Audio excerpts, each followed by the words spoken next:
রাতে কেউ যদি এই দোয়াটি 100 বার পরে, কোনো দিন পৃথিবীর কোনো মানুষের কাছে তার হাত পাততে হবে না, পৃথিবীর সব কিছু তার পায়ের নিচে আল্লাহ হাজির করে দিবেন, দারিদ্রতা থেকে মুক্তি দান করবেন, বিপদ আপদ থেকে মুক্তি দান করবেন, তার সম্মানকে সুউচ্চতা দান করবেন, অসুস্থতা থেকে দূরে রাখবেন, আল্লাহর অশেষ দয়া ও রহম তাকে দান করে দিবেন। সুবহানাল্লাহ।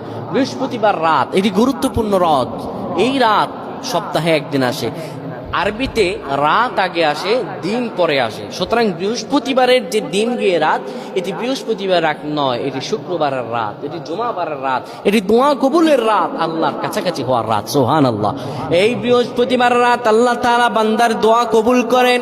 কেউ যদি বৃহস্পতিবার রাতে ঈশা নামাজের পরে পবিত্র হয়ে ইয়া হাইয়ু ইয়া হাইয়ু ইয়া হাইয়ু ইয়া রফিয়ু ইয়া রফিয়ু ইয়া রফিয়ু এই দোয়াগুলো পড়তে পারে 100 বার, আল্লাহ রব্বুল আলামিন তার মর্যাদা বৃদ্ধি করে দিবেন, তার জীবনটাকে আমার আল্লাহ সুন্দরভাবে সাজিয়ে দিবেন, বিপদ আপদ বালা মুসিবত গুলো আমার রব্বুল আলামিন দূর করে দিবে। আল্লাহুম্মা আমিন বলেন।